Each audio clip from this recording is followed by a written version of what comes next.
Well,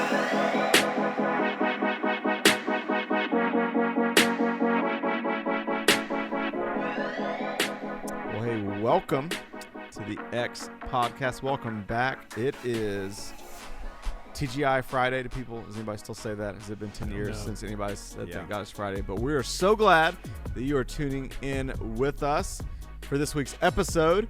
And we have back with us again my cousin, Matthew Moore. So it is a full Moore table again. And man, what just a provocative, interesting well of a conversation. Challenging. Still don't know what I'm going to do with it all. I don't know what to think about it all. Half of your viewers have already switched this half off. of people are mad because you just ruined their favorite pastime. Matt's going to need to leave state before he's ambushed. But no, we just really got into just some of the research behind screens and digital technology.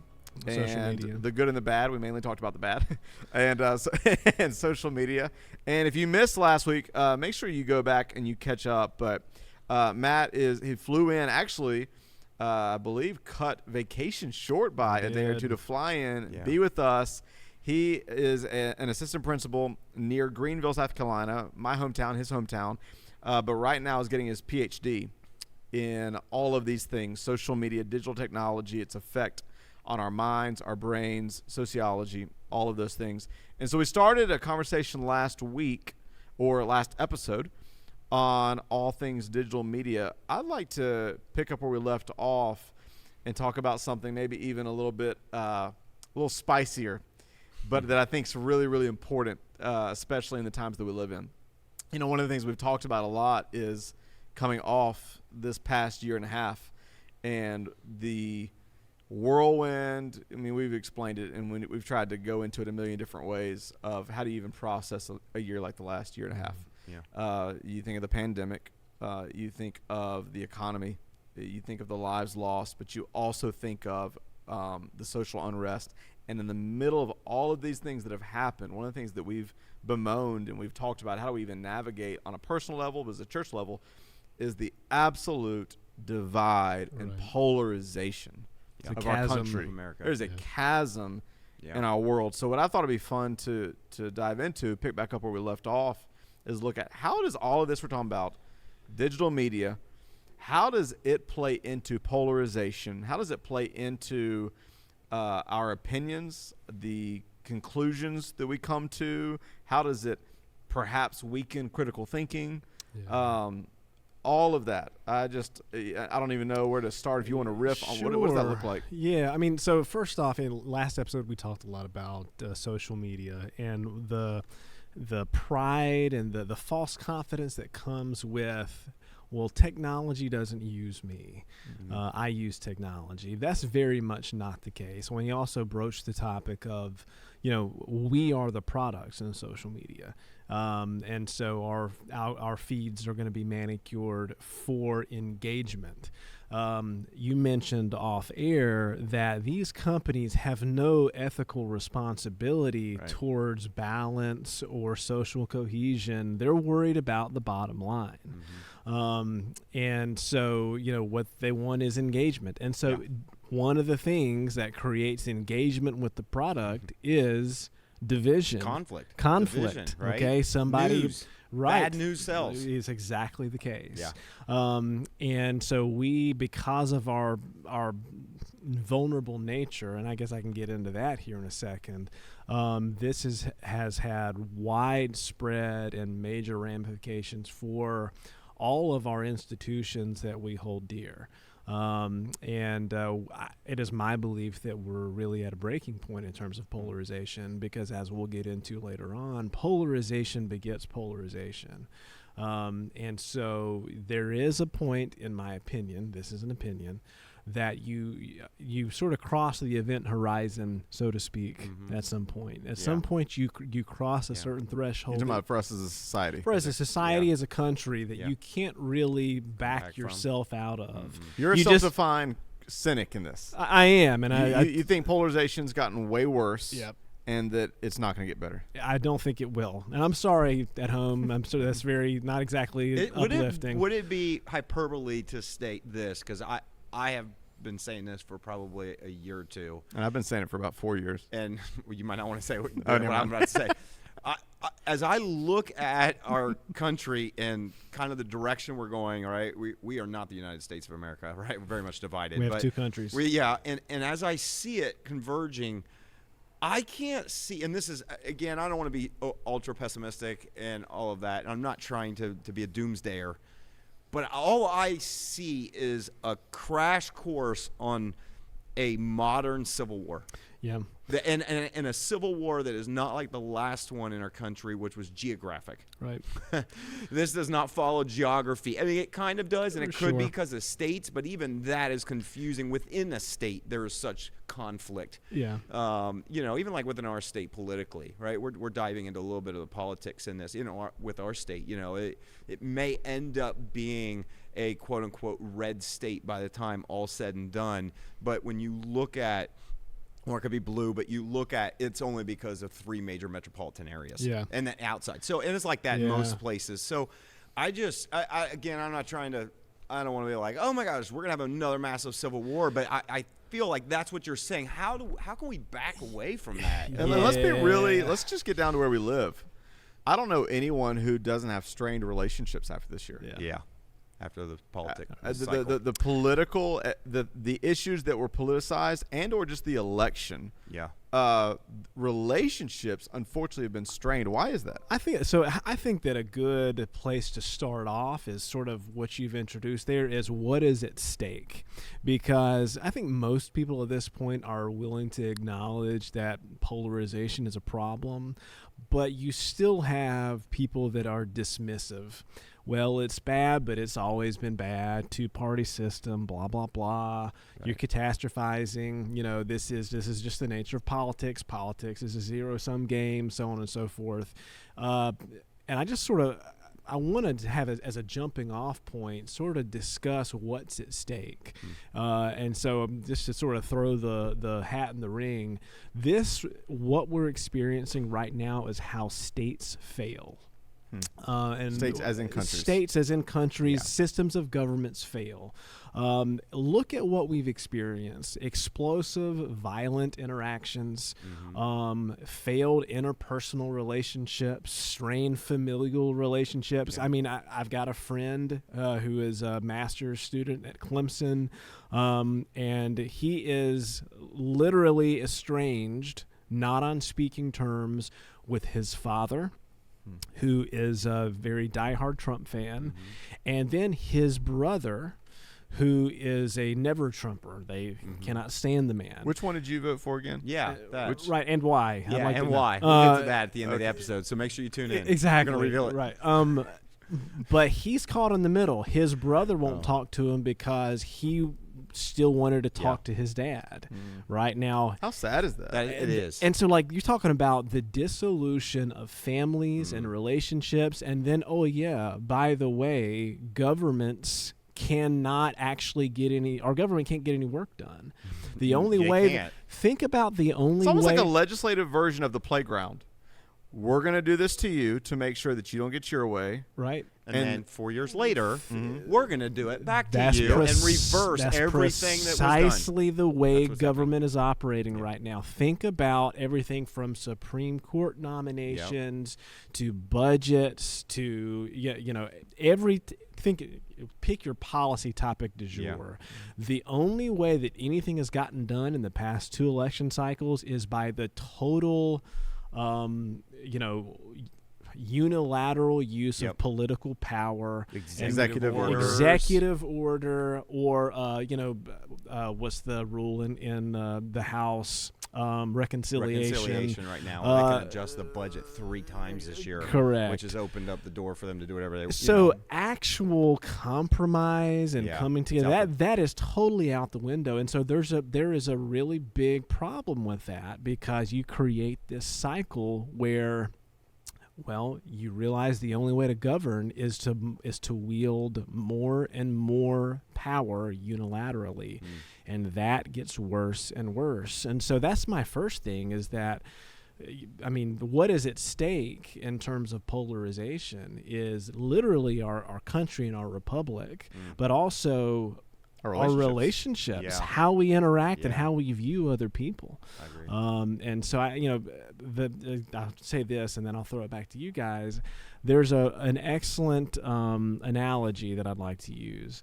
And I think I mentioned this to you before. There is an argument for the existence of God called the fine-tuning or the cosmological argument. And so the fine-tuning argument essentially goes, you've got all these physical constants in the universe, the strong nuclear force and the weak nuclear 15, force. I And I mean, there's many of them. And if any of them are dialed in any way or changed in any way, then life doesn't exist. And so this, of course, is suggestive of some kind of divine artificer. All right. The same argument can be made for representative democracy. We have this. I've never heard the fine-tuning argument applied to democracy. I am ready for this. We have this mistaken notion because the Soviet Union fell in 1991. We've been the lone superpower on the globe for decades, and so we What do you mean the lone superpower? the lone elite leading superpower. leading superpower in the China, world. Russia. China is considered an emerging superpower. Yeah. They're not considered a superpower by most political scientists. Now that'll change. Maybe it already has changed. But we have grown up. You and I have grown up in a world which Where U.S. is leading. Well, the United States is the preeminent dominant force in the economy and global politics, you name it. And so we have this mistaken notion that representative democracy is just so star-spangled awesome. By sheer collective and social inertia, it is inevitable. Everybody should Everybody be this. not only should, they will. It's going to happen. And we don't recognize that actually it takes a lot of fine-tuning to maintain a democracy. All right, because as we'll get into shortly, we're not wired for this. The programming our brains run is very tribal. It's not. We don't naturally say, okay, the loyal opposition. Have said things that really I disagree with strenuously. But I respect your right to say it, and I appreciate the loyal opposition that you give me because iron sharpens iron. That's not natural. We have to make ourselves do that internal work. Valuing dissenting thought is not a normal cognitive desire. Not in any way, shape, or form. And so we have to fine-tune our society to be receptive to democratic ideals, and we're victims of our own success. There has not been another game in town, so to speak, for decades. And so we've gotten collectively lazy. And in that laziness, polarization has spread like wildfire. Okay, before we go into the digital, though, I just think this is fascinating. I want to go on a quick rabbit trail, though, to get to where we are. Because even before the digital amplification of where we're at right now with polarization and the divisiveness, the two parties weren't always so homogenous. So can you do a quick history lesson? Because we talked about this, I think, right before the election last year. Was it back in the 50s and 60s? Yeah. Well, what happened? Because nowadays it would be, we were talking with Kevin the other day because me and Kevin both read a book that is an amazing book. Some people may even cause issues that we read the book. But President Obama's Volume 1, I'm leaving. The Promised Land. No. Yeah, incredible book. I don't think Kevin actually got through it. Didn't get through it, but read a few it's like a chapters and 700-page book, it's but big. every page is like chocolate. Can I just say that? It is so fascinating. It is so interesting. And if you're a liberal listening right now saying, I knew it, no, don't make assumptions. And if you're a conservative right now listening saying, I would never read that because I don't like President Obama, can I just kindly say that may be the next book you should read to humanize yourself to somebody that perhaps But you not only that, dehumanize. backstage access to a president in the Yeah, inner it's a world. I don't fascinating care book. which president Doesn't it matter. is. I'm Yes. curious. If So- Donald Trump, Writes a book, writes a book, yes. I'm buying it tomorrow. Yes, Yeah. it is a fascinating book. But Kevin mentioned, one of the incidents where President Obama gave someone a bro hug. Yeah. What was the? Right. It was Chris Last name in was Florida.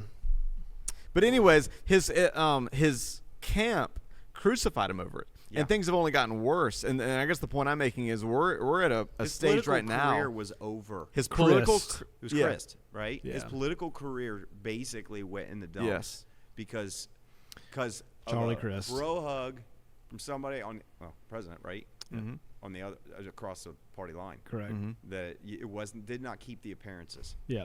of, you know what I mean? It kind of shows, you're sympathetic to us, or vice versa. And Just by virtue of the fact that he had expressed any empathy or humanity. Yeah, but I guess the point I mean is take us back to a day, because this would be unheard of now. There was a day where you would have pro-life Democrats gun control conservatives and gun control conservatives. You would have nuanced views and within candidates on parties. both sides that now almost seems like a fantasy. So I just think this would be fascinating, and if you get bored, it's my fault. But can you take us on a quick political history lesson from the 50s and 60s? What changed? Well, so this is crazy given where we are now. But in 1950, the American Political Science Association released a report, 1950, bemoaning the lack of polarization of our two political parties. The lack of They're it. too similar. They were too. That's exactly what they said. Because they said the average voter cannot be expected to be an expert on all of these, attendant issues. Okay, and they felt that political parties should be shortcuts. All right, so I don't know about every topic from gun control to tariff rates to foreign policy to, you name it. But if I can have a party that generally approximates, right, that should be a shortcut. My views, my morals. Right. So 1950, the Democratic and Republican parties are more alike than they are different. Now, they had already begun to sort of, in general, the GOP was thought to be more conservative than the Democratic Party.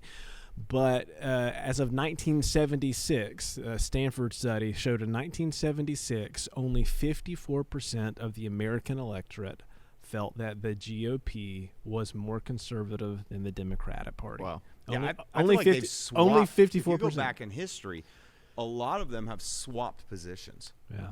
On significant key things, like a lot of parties have swapped positions. Well, just to sort of show you what happened? So this starts during the civil rights movement, okay? I do just want to, last thing, just to sort of paint the picture here. Richard Nixon, Republican Richard Nixon says, quote, "It would be a great tragedy if our great two American political parties were split upon liberal and conservative lines." Wow. Richard Nixon, by the way, he's a prophet, apparently. Richard Nixon started the Environmental Protection Agency. Wow. Okay. He also introduced it. As a Republican. Started EPA. He also introduced this. Died in Senate subcommittee. He also introduced a national health care system that was more ambitious than Obamacare. Wow. Okay. Died in subcommittee. Yep. He also proposed a basic minimum income. All right, and he was a Republican. Yeah. You can find a bunch of examples, Republican and Democratic alike. Bill Clinton, while he's campaigning, think about this. Bill Clinton, while he's campaigning for president, flies back to Arkansas to refuse the pardon of a death row inmate who was brain damaged and to oversee their execution. Okay, and he says the era of big government is over. That's a Democratic presidential candidate. Wow. Ronald Reagan and George Bush both raised taxes when they felt it was appropriate. That would be political suicide today. And so my point is that there used to be much more ideological diversity and openness. What were the two or three incidents that So the two or three incidents that served as a catalyst for change, really the big one is the civil rights movement. So back really up until 1965, you have the Dixiecrats, okay? And so the Democratic Party was this really strange amalgamation of northern coastal states and elites, but then southern populists, okay? And strangely enough, the southern Democratic politicians actually represented more or less the liberal wing of the Democratic Party because because of the Civil War and Reconstruction, the South was much poorer, and so in need quite often of more federal government intervention. But in the 1960s, the Democratic Party decides civil rights is going to happen, okay? And so that devil's bargain sort of gets broken. You have, the Strom Thurmond used to be a Democrat. He filibusters against the Civil Rights Act.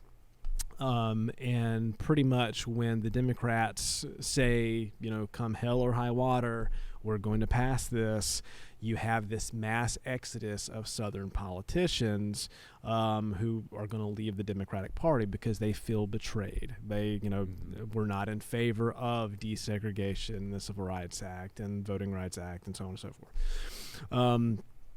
And so the GOP is waiting with open arms to accept them. Now, again, I want to make sure I'm not claiming that the GOP is racist. That's not what I'm saying. But that constituency shifted and left the Democratic Party. We have a two-party system. That happens to be where they went. And so the influence began to alter what the GOP represented, because they were actually the other side of this before that, and then those constituents from that Democratic Party did not like that, and what happened, switched over to the GOP basically, and it just changed whether it's numbers and redrawing everything. And it was in that season that both parties saw the benefit. Correct. In becoming polarized. Correct. And so there was tremendous political capital to be gained by having a more and more ideologically pure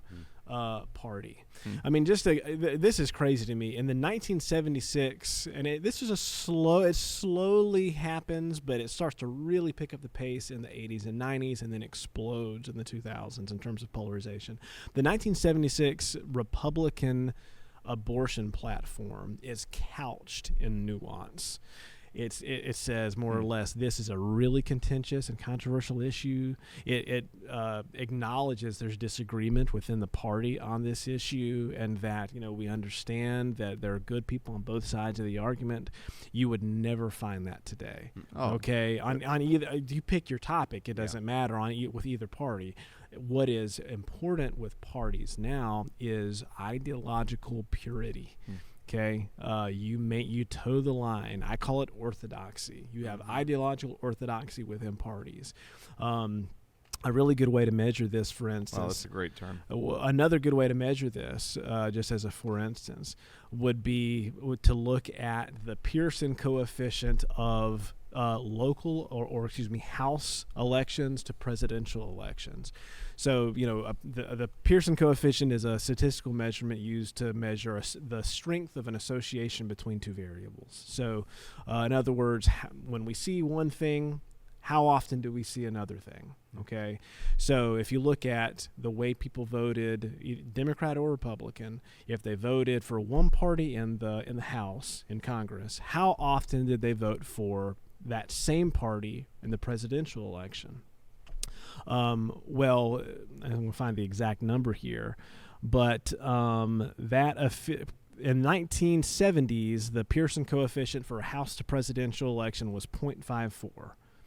Only 54% of the time did people vote for the same party in both the House election and the presidential election. It's 97 now. Wow. You vote for the same party always.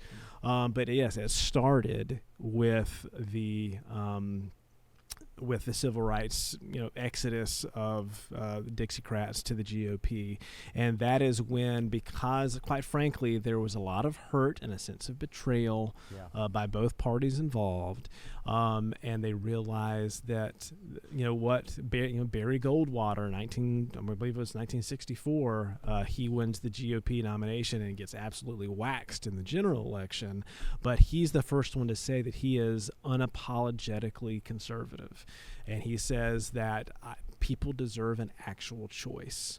And it sounds really good at the time. In a way, he's right. But the problem is it has led to... It's a gift to oversimplistic thinking. Correct. So since the 50s, we've been growing in our polarization, and then digital media hits. Right. and social media hits. And then what happens? Yeah. So where are we at now? So what I'd like to sort of do is, if we could, talk about why we're particularly vulnerable to this, and because I think you have to know the psychology behind it before you can understand why social media is dangerous in this regard. So you're saying, Sure. You're purporting that we all need to recognize that there's something innate in us. Yeah. That leans toward polarization. Absolutely. It's natural. There's a natural. Polarization is the natural state of things. Sure. We have significantly outperformed our programming by having 200 plus years of a stable representative democracy. And what's the danger of polarization? So the danger of polarization, like how we started the show, is that if you have a representative democracy and a democracy takes work internally and externally, and you don't do that work, then polarization frays the ties that bind your institutions. So, like, just as a for instance, in the year 2021, I've got this. This is from Gallup. They were reporting on liberals and conservatives' feelings on key social institutions. Liberals increasingly distrust traditional family institutions. These are generalizations, guys, so make sure these are trends that need to be monitored. Liberals increasingly distrust traditional family institutions, religious institutions, and market valuations. Conservatives, per Gallup, increasingly distrust the scientific method, higher education, mass media, and the government. So we've got 50% of our population who distrust things that are literally the bedrock of America. Okay, and conservatives think liberals are evil, and liberals think conservatives are stupid. And that's the concept of negative partisanship, and that's definitely worth it. And how does this? You said something the other day. I want to, before I forget, is you mentioned the motivation in politics changes. You said it in such a great statement the other day. The goal used to be the game. To understand why we are here is to understand, golly, we're never going to get this into an hour. You have to understand the game that is being played. Part of the reason for our success as a system is that both constituents and political actors played a game in which the end goal, you won by making useful policy change. That was the goal. And so there was some political chicanery involved and political gamesmanship involved, because you had to be able to play the game to get your policy enacted. That increasingly isn't the case. And in fact, there are times when you look at people, you look at both voters as well as leaders, and you're like, they actually don't ever think that'll get passed. They don't actually have a goal for that to be enacted, or they don't have a plan at all. The goal or the game now is this really bizarre economy of grievance. How much can I signal to my tribe? And we got to approach the psychology of tribalism here in a second. How much can I signal to my tribe that I am aggrieved and or offended at the appropriate things? How mad can I show that I am that people have trampled on what my tribe views as sacred, even though there's no intention of actually fixing it or changing it? Correct. Doesn't matter. Very, very little. Which is why we don't see a lot of things change. Right. We've been arguing over some of the same things for 20, That's 30 the real years, irony. There's really no change. There may never really be change in these areas. Yeah. But you've got to put the effort out there to represent your constituents and your party and your platform that I care about these things. I'm mad about immigration, what's going on. I'm mad about gun control legislation. I'm mad at you, vice versa. You know what I mean? Even though nothing really gets changed. I've got to signal that my righteous indignation is directed toward the right topic. Yeah. And that is how I accrue a certain capital with the people that I care about. Yeah. So then how does what we talked about in the previous episode, the dangers of digital media and even social media, put us increasingly at risk of echo chambers and polarization? So, to answer that question again, really quickly, talking about the psychology, we are wired for tribalism. And if you don't believe me or you want to contest that, we're in Columbus, Ohio. I live right next to Clemson. Buckeye country? Okay. Is that what you're saying? All right. You went to Clemson. I went to Clemson. Okay. If you don't think we're wired for tribalism, just do me a favor. Go to the stadium on a fall Saturday, and you're going to see hundreds of thousands of people, grown men, painting themselves, wearing the same color, chanting in unison. It is this litany of ritual and tradition. And what are they cheering for? Is it something that's going to really impact their lives? Not really, not in any way, meaningful way, shape, or form. All right. It is broadcasting their team. Sport, this is a great quote that is related. This is from George Orwell. Sport has nothing to do with fair play. It is bound up with hatred, jealousy, boastfulness, disregard of all rules, and sadistic pleasure in witnessing violence. In other words, This is from somebody that loves sports, though. and I love sports. Yeah. In other words, sport is war minus the shooting. Sport is this cathartic outlet for the tribalism that we have inbuilt into us, okay? Because we live in a 21st century now that is replete with shopping off of Amazon, where you want something, you can have it ordered, it comes the next day. We don't have to worry about survival in the West. But our brains aren't built for that. Our brains are built for a competition with rivals over scarce resources. And so it is very useful to have an in-group, out-group kind of software operating in your brain. There was a remarkable study done by a guy named Henry Tajfel. He was a Polish Jew who survived the Holocaust by lying about his identity. He said that he was obviously Jewish. He said that he was a Frenchman. And he was kept in a prisoner of war camp, but they didn't execute him because they didn't know he was Jewish. And so this really got him to think about social identity. And so he did this remarkable study where he recruited 64 young boys, and he had them complete a task where they estimated the number of dots on a page. And then he split them into two groups, the ones who supposedly most accurately estimated the number of dots and the ones that failed to accurately estimate the number of dots. Okay, and then he gave them real money, and they couldn't give money to themselves, but they could give out money to people, to anybody else they wanted to. Now, mind you, how ridiculous this is on its face. Right. First off, they did not actually count the dots whatsoever. They were randomly assigned. Okay, this was not actual performance driven.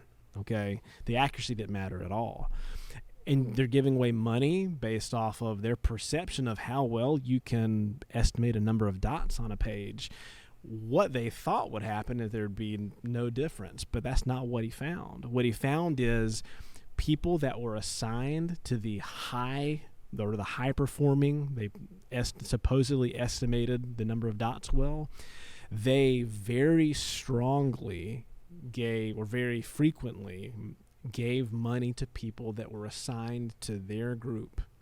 They wanted to give money to the other good dot estimators, and they didn't want to give money to the people that weren't good dot estimators. If our in-group, out-group mentality operates at that basic a level over stuff that is trivial and completely unimportant, imagine how it operates with issues that actually could impact our lives. So to understand the impact of social media on polarization and politics, you got to understand the way that we're wired. Yeah. We are wired to see and to value in-group validation and to distrust people that are outside of us, and it takes real work to combat that. Well, it's brilliant. You're also too smart for your own good. And in layman's terms, how does this, with social media, affect the division we're feeling right now? So, excuse me. And echo chambers. So as we mentioned on the last podcast, our content is very carefully manicured, and it's manicured for us by these social media giants based off of engagement. And what these companies have figured out in very short order is that what engages us is what ticks us off. Okay, cat videos only get you so far. Yeah. The more angry we are, the more we're engaged with the platform. And so we tend to have very siloed experiences on social media, where we only get friend suggestions from people that tend to be like-minded, or we only talk to we some of this we do ourselves. You're saying that they're curating content mm-hmm. that they think you want to watch, right? And they don't care about social morality. cohesion, They don't care about social cohesion, however you want to put it. They just care about keeping you glued to the screen. Correct. And so by doing that, and that's obviously where that term really kind of came to life over this last year, is echo chambers in any issue, is that you are seeing what you want to see, right? What you identify with most. Mm-hmm.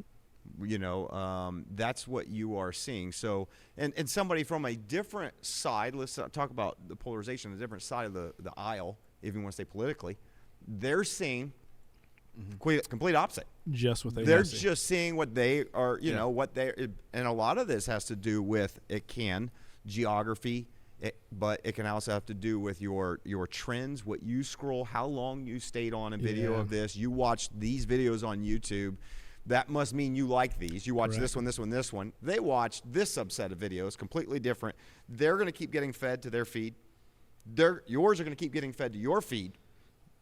And what it's doing is it's creating this polarization, the separation of ideation. It's separating us into camps. So you have people. Right? I'm just trying to what you're saying. I'm just trying to we have human rationalize beings my that are mind already inclined to not think nuanced. Yeah. And then you add on that the algorithms in place mean that the news you keep seeing keeps reinforcing your already inclined bias. And the news and we talked about it, because what's fascinating is you wonder sometimes, man, how does the other side think this way? How can they think that?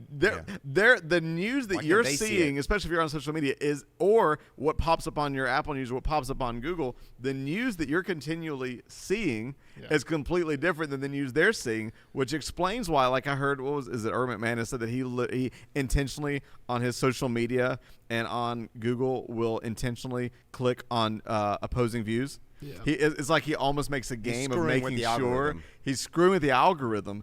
And so how dangerous is great best practice. How dangerous does that make the state that we're in, and what do we do about it? Well, and what are some real life examples? Let's get gritty about this. What does this really look like in 2021? What has the lockdown in 2021 done? What has the two different? Me and him can't get in trouble, but I mean, I'm not trying to get you in trouble. But what has? I mean, let's just be really. Let's get down to where we really live. The election of 2020 in November, after the year of 2020 that was already polarizing. How did all this flesh out, and what have you seen? I think so. I think this is fascinating. Really, it boils down to this: the more active we are politically, the less informed we become. And that has to do with why we vote or why we identify politically. So what research has borne out is that people that are only marginally politically active, so they don't have strong partisan or political identifiers, they don't vote every single election cycle, people that are only sort of on and off politically active, they vote with the thought of, what will this vote do for me? Is very pragmatic. And some might say selfish, but quite frankly, I think that's how you should vote. What will this vote do to better my life? This is after representative so you democracy. Should vote that way. Absolutely, not you should. How does this better society or help people? You think it should be how does this better me? Typically, what will better me as a working class person is going to better the lives of now, obviously, if you are worth $4.5 billion, then yeah, that's problematic for them to think that. But what is the whole argument from economic mobility all about is that there are very few billionaires. So it should be the will of the working class. Kim Kardashian just became a billionaire. The majority. That's true. I heard that this week. Whereas people who are very politically active and they consume a lot of news media, and they are very much, I am a conservative, I am a liberal. They vote in mind, and again, this is borne out by research. They don't ask, what does this vote do for me? They ask, what does this say about me? So it's about communicating identity, all right? Similarly, I found this was fascinating. This is from 2006. The more quote-unquote politically informed active participants, top 5% in terms of how much news media you consume and how well they could accurately describe their party's political positions. Okay, top 5%, when asked about, the two examples they gave were questions about Clinton and the federal deficit, and then Reagan and inflation. Okay. The top 5% most informed political actors, they were outperformed by the median. In other words, your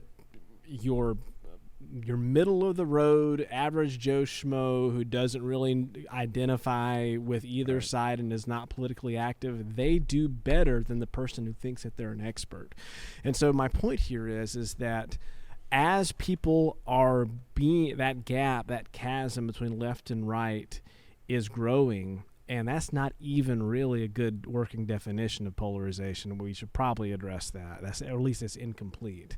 But as that gap grows wider, and as those sides get more and more purified, they're actually becoming less informed. And a lot of that has to do with the fact that they are echo chambers. The more politically opinionated a person is, research shows the less informed they actually are about the policy. That is correct. So that's dangerous. Yeah. And it hurts our relationships. What do we do about that? Or first off, I want to go back. 2020. What is 2020? Where we already have a polarized republic. The two parties are more polarized than ever. Then we're in a polarizing year, a year of tension, loss, social unrest, and then we're locked down to stare at our phones before the most contentious presidential debate, probably maybe one of all time. I mean, what has this year done to us? Without trying to get you too in trouble, I mean, you get to fly home. What do the two different candidates and their personalities, how does that leverage and feed into? Yeah, I mean, obviously you could not have picked a worse political milieu, in my opinion, to have an election happen during a global pandemic. I mean, I'm just being honest. I mean, Donald Trump is in many ways, because he is, whether you love him or hate him, he's the soundbite president. And if you're talking about a system that thrives off of short soundbites, snippets, whatever, there's the old newspaper saying, if it bleeds, it leads. So the worse the news, the better, or the more controversial or provocative the news, the more play it's going to get. And obviously, as we talked about in the last podcast, that is heightened substantially with social media. Donald Trump is like either the perfect or the worst fit for such a system, because he is very antagonistic, and he does speak in very absolutist terms. Which is why if you look at opinions on him, they tend to be very divided. People typically either love him or hate him. And so that is heightened very much by a pandemic. I never thought I'd see a pandemic get politicized like that, a global health crisis get politicized, but it absolutely did. I mean, we have gone through stages where mask wearing, vaccines, economic restrictions. These have all been sort of parsed through the filter of political affiliation. They've been politicized in here. Some, if I could say, it doesn't make sense to me. And I think politicized is a good term. I can't make rationale of it when it comes to the vaccine in Mexico. Like I'll just throw this out as an example. And again, however you feel about the vaccine, to me, I think everybody you can have your own opinions on it and your choice of how you want to approach that. That's fine. I mean, I don't have any issue with that. I think what's interesting to me is that it feels like when it comes to the vaccine and the virus, it's fallen into these different camps politically, which don't make sense to me. It's like almost, and maybe this is just my read on it, who knows? It's like, okay, if you were in the conservative right camp politically, it seemed the majority were against the vaccine for all kinds of reasons, which didn't make a lot of sense to me in regards to that it was Donald Trump in the office who was really touting the vaccine the warp and speed. like it is warp speed and putting money behind it and the government behind it till we get to the point to it getting approved for emergency use under his presidency, to then all of a sudden in January we have a change of presidency, and I know that's maybe too oversimplistic of just going, well, it's this camp and this camp, because I know that there are different people with different reasons in all different camps, but it's just funny to me that it has been politicized, but I can't make sense of it. Well, that's with vaccines in general, though. They are like that. Even pre-COVID, I mean, if you look at the data on people that are suspicious of vaccines, even pre-pandemic, it's this weird spectrum of far right. We don't trust anything on the government, or far left, like hippie and free spirit, and nothing's gonna. All I need is my Earth Mother. Kind of thing. It is. I would agree. Maybe it's that far extreme. Maybe that's just what we hear. Yeah. Maybe that's part of the whole process of what's happened through media. That it's what's getting the loudest airplay. Is the extremes. I mean, that might be some of it. I don't know. I do think that there's a lot of truth in that. What are some telltale signs that you've been polarized to one extreme, that you've been echo chambered? I think that, first off, and we probably should have done a better job approaching this topic, but if you look at your friends list, and it's nothing but people that sound like you, and it's people that agree with you politically. If you look at people that you have, and again, I'm not very smart about Facebook, but instead of defriending somebody, you can put them on not mute friends list or certain things. You can have them. You're friends with them, but they no longer populate. You don't see it very much. They can only pop up every once in a while. You unfollow. Yeah, I mean, like unfollow. There you go. But if you look at your friends list or the people that you follow, and it's completely comprised of people who, sound like you and agree with you, and they are just confirming your pre-existing notions. But isn't that natural for us to do that? That's exactly the problem. I mean, isn't that natural for us to want to follow people that have that they're going to think the same way? And that's, we create our own echo chambers. I mean, I'm not saying, there's suggestions. No, we do. But let's face it, the people that we're following are people that share either our same spiritual beliefs, they share the same political beliefs, economic beliefs. Yep. And that's what we do. But the problem is that Facebook, and social media, these are supposed to be people. This is supposed to be a social network. We're supposed to be interacting with all kinds of people based off of prior relationship. I like this person. All right. I have a relationship with this person, or this is a friend of a friend, whatever. And it's not supposed to be a purity test based off of political ideology. And when it becomes that, it doesn't shed its prior role as a functional means of relationship. And so this really gets to the heart of it, is that we have everyone has various identities, okay? We have your identity as, I'm a husband, I'm a father, I'm an educator, I'm a student. You could go through all of my, I'm a tiger, which I know this makes me, persona non grata here. But I've got all these but the problem is those are supposed to be mapped on to different locations.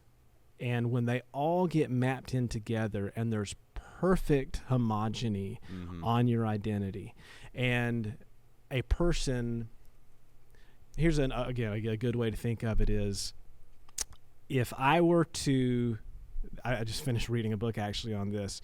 If I were to look at a location that has more Cracker Barrels than Whole Foods, Amen. That is a conservative place. Is it really? Statistics bear it out. I thought they just planted them all on the freeway, so when I'm driving, those should have nothing to do with each other, guys. The number of Whole Foods and Cracker Barrels should have nothing to do with your, but they do, and that's the problem with polarization, is that you have these various identities overlapping and mapping on to where they should map onto. And, yeah, that's dumb because I like fried chicken.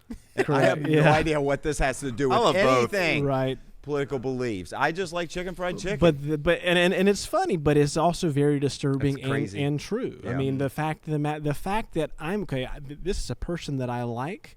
In every other facet of life, they're kind, they're empathetic, but they're Democrat or they're Republican or they're pro-gun control. Or they're anti-gun.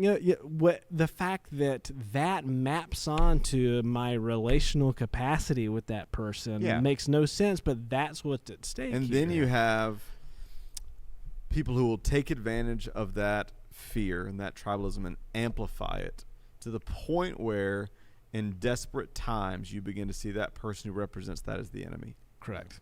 And again, this is what I said, that what we started off with. I said that what is at stake is our republic, and that is very much hearkening back to what you just said. Is that, look, the natural state of things is not democracy.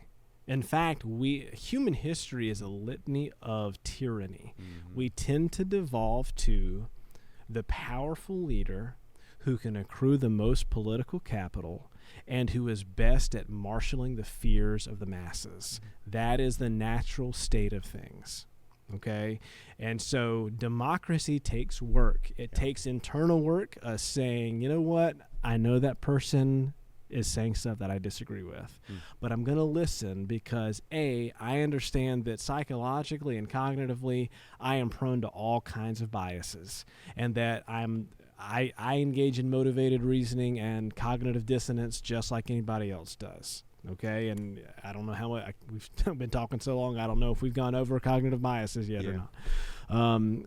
But that takes internal work, and then it also takes external work. It takes us collectively saying that we're going to listen to this person on the other side of the aisle.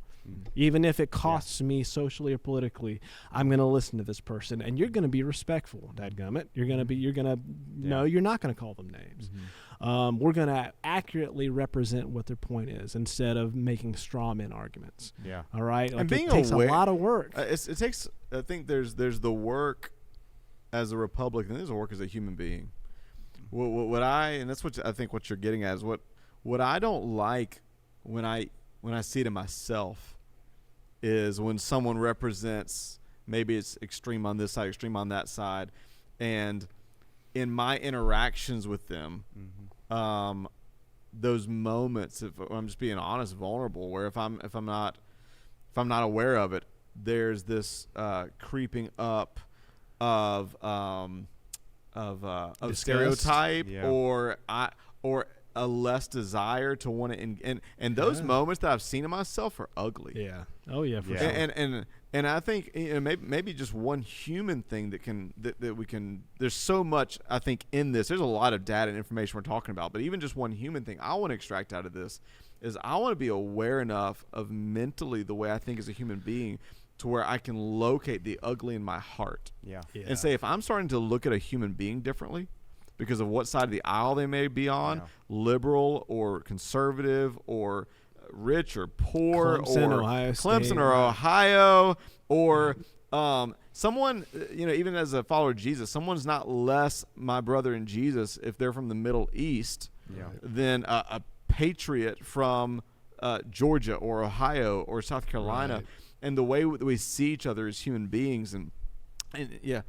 No, I love that thought, and I just wanted to kind of throw this in, just as I know we're wrapping up, and but I all of the things we talked about are our natural bent, and I would agree. And again, from a faith context, I would say that idea of self and that idea of I want to protect me and I want to protect my people and all this, I agree. I think there is a natural bent toward that of self-protection, self-preservation. You know, again, in our circles, we're going to say that sin is behind that. I think one of the things that makes Jesus so unique, and the reason why I'm a Jesus follower, is because his message and everything you're talking about, the polarization, his message was so anti that. He was the one that showed up and said, love your enemy. He was the one that said, bless those who curse you.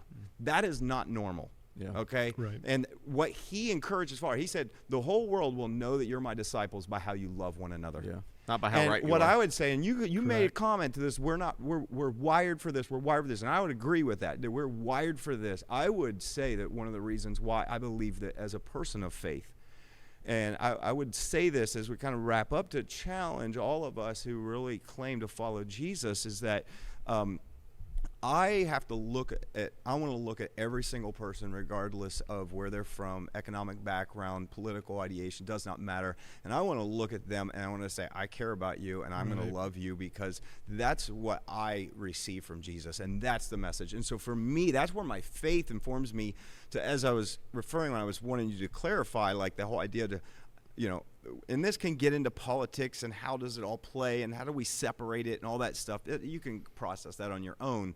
For me, I don't always want to just think about what's best for me. I want to think about what's best for you. Yeah. I want to think about what's best for someone else. I want to think about how Jesus said, when you do these things to the least of these, you're doing them for me. When you feed somebody who's hungry, you're doing it for me. When you care for somebody else, you're doing it for me. To me, when you stand for the oppressed, that changes things for me. And so I want to take my faith and my approach, and I would hope, and again, what we're saying, that again, I don't expect that in our government politics, but this polarization, we can't get anything done, is because we don't see each other as people. We've separated into these parties and it's good, evil, and all this stuff like that, versus going, no, you're human. And I want to be able to reach across the aisle, and I want to love you and care for you because you're my neighbor. Well, what's really interesting, to piggyback off of that idea, what's really interesting is that while polarization has obviously increased, the data suggests that political party affiliation has decreased. Fewer people, doesn't surprise me either. Fewer people are ready to announce that they are Republican or Democrat. So what in the world? How does that occur with polarization? It's negative partisanship. Yep. It feels good. It sounds terrible, but it's just true. There's a certain feeling that people enjoy. It ties into very primal, almost team-oriented hatred of the other. We are broken. And we have very naturally occurring deficits in our psyches, and it manifests itself among other ways by, in a really disgusting way, it feels good to be angry. There's a certain catharsis with it, and it feels good to have again, I say feels good, not in a good way, but in a really primal, unfortunate way. It feeds something in us to have a scapegoat and to have an enemy. I mean, the fact of the matter is that, you know, that is, to answer your question about like social media, anything that allows us with greater ease to view someone as just one thing. You're just a name on a screen. You're just a profile picture. You're just a Democrat. You're just a Republican. You're just a Baptist. You're just a Methodist. You're just a Muslim, whatever. And unfortunately, social media has a habit of doing that. The other piece of that is that you know, James Madison in Federalist 10 was weighing the, you know, Federalist, you know, system, the pros and cons, and he was talking about this very thing about passions. That one of the risks of a democracy is passions inflaming the constituency, and you essentially have rule by mob. Okay, that's why they did not opt for representative democracy. But James Madison said, and again, obviously paraphrasing here, that because our country is so big and news takes so long to travel, by the time passions arose in one region of the country, it would take so long to get to the other end of the country, it'd be impossible to inflame everyone at once. Enter social media. Yeah. Wow. And so that's the real danger, and that's why we have to do the internal work of viewing people that are different from us as human, taking the time to listen and understanding that we hold biases, and again, I know I'm talking, a neuron itself is useless. It signals on its axon whether to send an electrical impulse or not. It's totally useless. It takes everybody, all the neurons in aggregate firing to have a thought and to paint a picture or to write a book. Collectively, we have ideological diversity, which is a strength. Individually, we are prone to our own cognitive biases, and when we give ourselves into that, that's where the risk is. Yeah. Wow. Well said. Well, I'm going to let you wrap up, but I think several things. I just think, number one, man, thanks so much. Thanks for having me, your thoughts, your mind, your research. I know it makes me better. I appreciate it on a personal level, offline. As my cousin, I can just talk politics, life, philosophy, and I think, these conversations for me on a personal level make me resolve even more to want to diversify my input of information, to want to diversify the types of opinions and thoughts I have in my life. It makes me want to be violent against the possibility of echo chambers, because it will shrink my mind and it will shrink my heart. Right. And at the end of the day, I want to be somebody who sharpens my mind by continually not having a weird, unhealthy identity possession of ideas, but instead having open ideas to say, let me discuss and let me learn. I love, there's a proverb, the Message paraphrase says that the wise lead with their ears and their tongues straggle behind. And I want to be somebody who is a learner and a listener from thoughts I agree with and dissenting thoughts. I want to be someone who views the person in front of me from a faith context. One of the things I love is that what matters most is not my ideas or my camps. What matters most is an individual human being, imago Dei, made in the image of God. And I love where Paul said, one of our first podcasts we talked about one of the reasons that we fight lesser fights is because we don't have a bigger fight.